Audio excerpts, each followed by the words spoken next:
warahmatullahi wabarakatuh. Perkenalkan, nama saya Ima Rahmadani dengan NIM 2204113451 dari jurusan Teknologi Hasil Perikanan.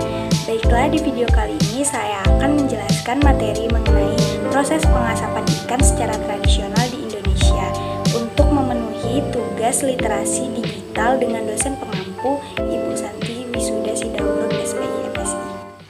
Pengasapan merupakan cara pengolahan atau pengawetan dengan memanfaatkan kombinasi perlakuan pengeringan dan pemberian senyawa kimia alami dari hasil pembakaran bahan bakar alami. Pengasapan bertujuan untuk mengawetkan dan memberi warna serta asap yang khusus pada ikan. Suhu pengasapan bervariasi di berbagai tempat tergantung peminatan konsumen dan tipe unit pengasapan yang digunakan. Ikan asap merupakan salah satu produk olahan yang digemari konsumen karena rasanya yang khas dan aromanya yang sedap spesifik. Rasa ikan asap yang khas diperoleh dari senyawa-senyawa kimia yang terdapat di dalam asap. Usaha pengasapan ikan merupakan usaha mengolah ikan segar menjadi ikan asap yang bertujuan untuk melindungi dari pembusukan dan kerusakan. Pengasapan panas atau hot smoking. Pada pengasapan panas, suhu asap mencapai 120 derajat Celcius atau lebih dan suhu pada daging ikan bagian dalam bisa mencapai 60 derajat Celcius. Proses pengasapan ini berlangsung cepat, antara 2-3 jam saja. Kadar air ikan asap yang dihasilkan relatif masih tinggi, sehingga daya awetnya lebih rendah daripada ikan yang dihasilkan dengan cara pengasapan dingin. Namun, pengasapan panas biasanya menghasilkan ikan asap yang mempunyai rasa yang lebih baik. Pengasapan dingin atau cold smoking. Proses pengasapan dingin biasanya dilakukan pada suhu tidak lebih dari 30-40 derajat Celcius, sehingga ikan belum masak dan belum siap untuk dikonsumsi. Pengurangan kadar air dari dalam tubuh ikan tidak cukup untuk pengawetan, meskipun sebagian bakteri permukaan tubuh ikan sudah mati. Pengasapan dingin ini umumnya ditujukan untuk memperoleh rasa dan kenampakan spesifik dari ikan asap. Selanjutnya, untuk memperpanjang daya awet, dilakukan penyimpanan dingin atau pembekuan.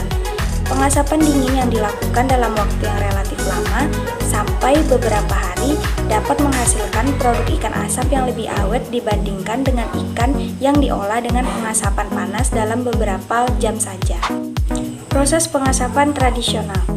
Proses pengasapan tradisional meliputi proses pemilihan bahan baku, pembelahan dan pencucian, penggaraman, pengasapan, dan yang terakhir adalah penyimpanan. Pemilihan bahan baku. Untuk memproduksi ikan asap yang berkualitas, faktor utama yang paling penting adalah bahan baku yang harus diupayakan sesegar mungkin atau masih memiliki kualitas yang baik. Bahan baku ikan asap dapat berupa ikan segar maupun ikan yang telah didinginkan atau dibekukan. Ikan segar adalah ikan yang memiliki karakteristik hampir sama seperti ikan hidup. Sedangkan ikan yang busuk atau mengalami kemunduran itu dagingnya melunak, berbau amis, dan tidak sedap. Pembelahan dan pencucian. Persiapan sebelum pengasapan harus selalu dilakukan secara hati-hati, terutama pada pembelahan atau filet ikan. Penyiangan dan pencucian ikan bertujuan untuk menghilangkan kotoran dan sebagian mikroorganisme yang terdapat dalam tubuh ikan. Penggaraman. Tujuan utama dari penggaraman sebelum dilakukan proses pengasapan adalah untuk meningkatkan dan memperbaiki tekstur daging ikan, yaitu membuat tekstur daging ikan menjadi lebih kompak. Proses pengasapan. Total waktu pengasapan yang diperlukan baik dengan metode hot smoking maupun cold smoking yang diperlukan ditentukan dari 1. Spesies ikan, 2. Ukuran dan ketebalan, 3. Komposisi lemak, 4. Kepadatan atau volume ikan di dalam oven atau alat asap, 5. Rasa serta warna yang dikehendaki. Penyimpanan. Selama penyimpanan, produk ikan asap akan mengalami penurunan mutu, baik dari segi fisik, kimiawi, maupun mikrobiologi. Mutu dan masa simpan ikan asap bergantung pada kesegaran ikan sebelum pengasapan, kualitas, dan kuantitas garam yang digunakan. Baiklah, demikian penjelasan materi yang dapat saya sampaikan. Lebih dan kurang saya mohon maaf. Sekian dan terima kasih. Assalamualaikum warahmatullahi wabarakatuh.